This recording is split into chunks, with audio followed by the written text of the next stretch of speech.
दिल्ली की नई मुख्यमंत्री रेखा गुप्ता एक के बाद एक ताबड़तोड़ फैसले ले रही हैं, एक्शन मोड में नजर आ रही हैं, बैठकें कर रही हैं, कई कार्यक्रमों में शिरकत भी कर रही हैं, जिनकी तस्वीरें भी सामने आ रही हैं।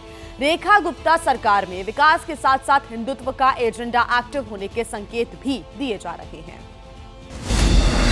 पहली तस्वीर दिल्ली के बवाना गो सदन में गौ सेवा करने पहुंची दिल्ली की मुख्यमंत्री रेखा गुप्ता।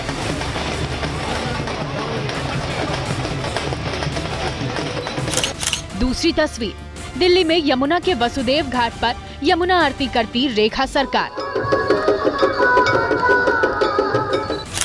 तीसरी तस्वीर विधानसभा में दिल्ली के कई इलाकों के नाम बदलने की मांग करते बीजेपी विधायक। हमारे नजफगढ़ का नाम नाहरगढ़ बदल दिया जाए। दिल्ली में रेखा गुप्ता के नेतृत्व में नई सरकार आने के बाद एक सामने आ रही इन तस्वीरों के बाद चर्चा शुरू हो रही है कि क्या दिल्ली की डबल इंजन सरकार को बीजेपी विकास के साथ साथ हिंदुत्व के डबल ट्रैक पर दौड़ाने की तैयारी में लगी हुई है। देश के लिए, हमारे तीर्थों के लिए, हमारे सनातन धर्म के लिए और प्रभु राम को वापस घर लाने के लिए जो जो काम किए, हम सब उनके सामने नतमस्तक हैं। आज दिल्ली में उसी प्रकार से बहुत सारे काम करने की आवश्यकता है।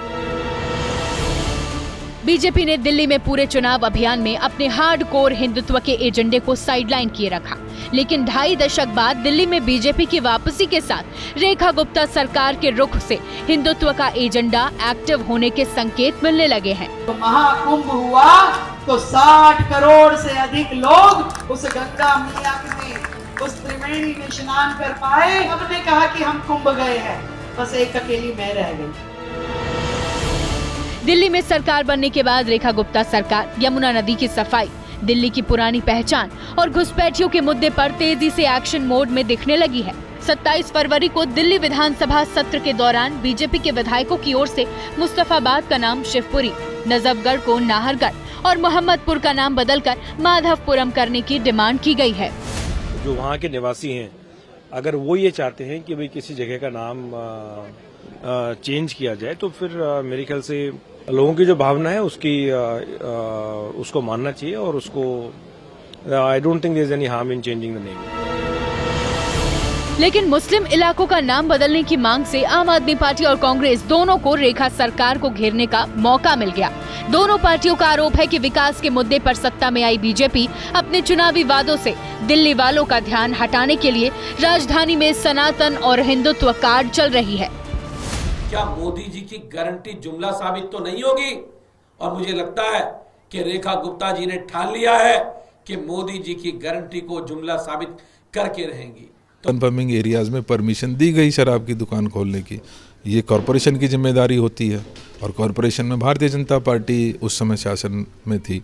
इसी प्रकार से अगर ये पॉलिसी लागू हुई तो कहीं ना कहीं उस समय के जो उपराज्यपाल थे उनके सिग्नेचर से वो लागू हुई है। दिल्ली में इलाकों के नाम बदलने वाली मांग के एक दिन बाद 28 फरवरी को दिल्ली में गृह मंत्री के और सीएम रेखा गुप्ता की बैठक में दिल्ली पुलिस को घुसपैठियों पर एक्शन के निर्देश मिल गए, जिसके बाद बांग्लादेशी और रोहिंग्या की घुसपैठ कराने, घुसपैठियों के फर्जी दस्तावेज बनवाने और उन्हें दिल्ली में बसाने वाले नेटवर्क को तोड़ने पर दिल्ली में बहुत जल्द कार्रवाई शुरू होने वाली है। विपक्ष को शायद इस बात की टेंशन है कि यमुना सफाई, घुसपैठिए और इलाकों के नाम बदलने जैसे हार्डकोर हिंदुत्व वाले मुद्दे दिल्ली में बीजेपी के लिए बूस्टर न बन जाए, इसलिए बार बार दिल्ली वालों को विपक्ष की ओर से दिल्ली वालों को 2500 रुपए महीना वाला वादा याद दिलाया जा रहा है। लेकिन बीजेपी अपना वादा पूरा करने के वादे पर कायम है। जब तक हम 2500 रुपए के सारे लोगों को रजिस्ट्रेशन नहीं करा देंगे तो हम किसको देंगे? तो 8 मार्च से रजिस्ट्रेशन शुरू हो जाएगा, 1 महीने का समय लगेगा और ये सारा कार्य पूर्ण करके लोगों को देना शुरू होगा। 8 मार्च को अंतर्राष्ट्रीय महिला दिवस है। माना जा रहा है कि उसी दिन से दिल्ली में बीजेपी सरकार महिलाओं के खाते में कैश ट्रांसफर स्कीम शुरू करेगी।